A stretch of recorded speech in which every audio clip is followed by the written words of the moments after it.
The Roman frontier along the Rhine was among the empire's most active and important ones. Here they were confronted by numerous warlike tribes, who in 9 AD inflicted one of Rome's most notorious defeats upon them at the Battle of Teutoburg Forest. But across the rest of the 1st century, Rome also fought another, much less well-remembered campaign against the Chatti, a tribe famed for their military skill and discipline, a conflict which would feature bloody fighting in the forests and bogs of Germania.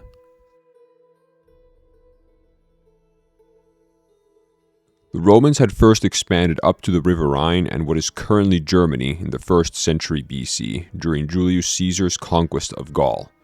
Although Caesar engaged in heavy fighting with the Germans and crossed the Rhine itself to raid their territory, it wasn't until many years later that the Romans began to consider a more permanent conquest of Germania. During the reign of Augustus in the late 1st century BC, the Roman Empire took large swaths of territory up to the River Elbe. However, these gains were undone later in the aftermath of the disastrous Roman defeat at Teutoburg Forest in 9 AD. In years, and would continue fighting campaigns in the region, the Rhine now became the main frontier with the Germanic peoples. During these wars, the Romans had been opposed by many different tribes, among them being the Chatti. While the Chatti resided near the Hercynian forest of Germania, their territory was noted to have otherwise been more open than that of other tribes, characterized by large plains and hills. According to the Roman historian Tacitus, the tribe itself was known for the physical strength of its members and what he described as unusual mental vigor. On campaign, the Chatti were also known for their good quality infantry, upon which their military strength rested almost entirely, evidently making very little use of cavalry. In a similar manner to Roman troops, the Chattic warriors were also known to carry entrenching tools on their person as well as their own provisions, and seem to have been more deliberate and careful about pitching camps and fortifications compared to the other tribes. In battle, they were known to maintain good order and placed greater emphasis on command and control and discipline.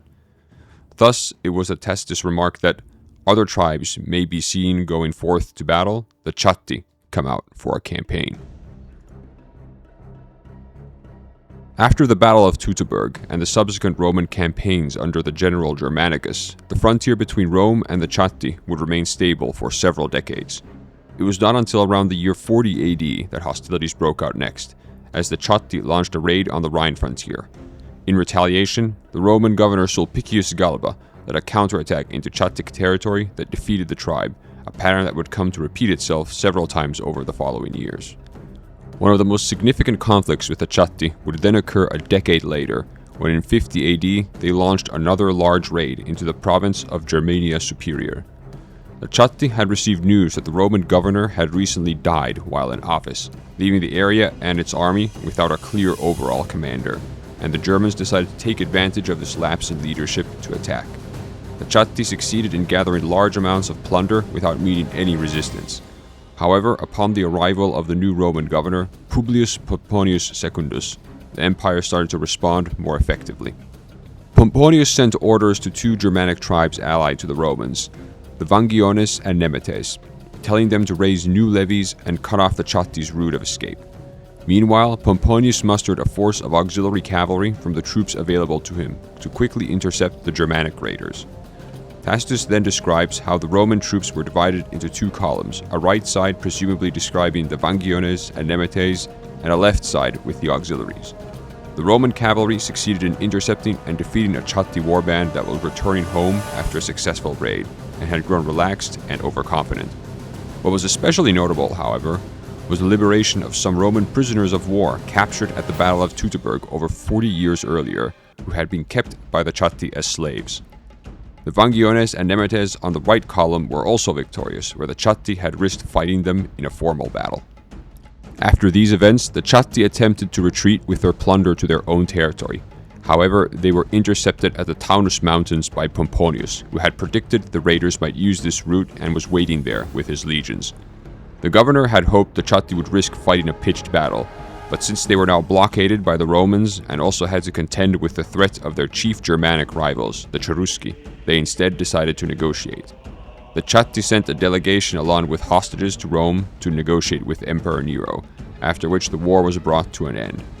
For his role in defeating this invasion, Pomponius was awarded with triumphal ornaments.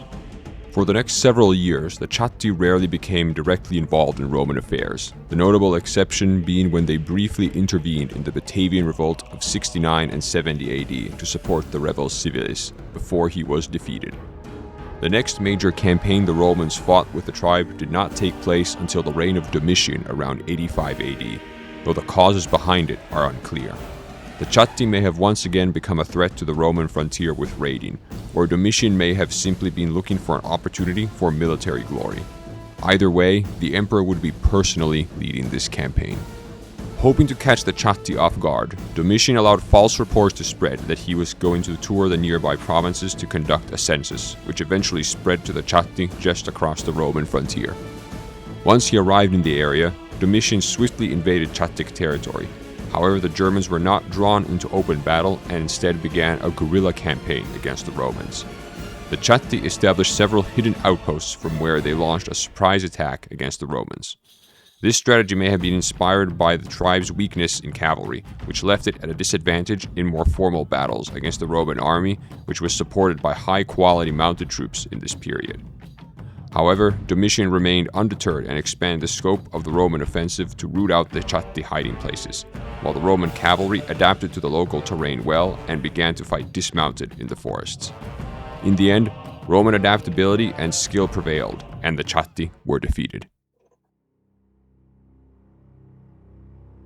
Although the Chatti would continue to be present on the Rhine frontier, Domitian's campaign proved to be the last recorded conflict on a large scale fought against the tribe in the 1st century AD, and mentions of them later in our records begin to gradually dry up henceforth.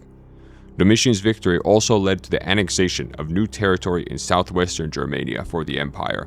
Aside from inflicting a heavy defeat on a long-standing Roman enemy, the new conquest also improved communications along the Roman frontiers between the Rhine and Danube, which were also bolstered by new fortifications. The Romans would continue to hold on to these new conquests for a long time, until they were abandoned during the 3rd century AD, likely as a result of the empire finding it more difficult to hold on to this section of the frontier amidst the many other challenges it was facing at the time. Thank you for watching. Be sure to like the video and subscribe for more content on Roman warfare, and check out the links to my other sites and ways to support the channel below.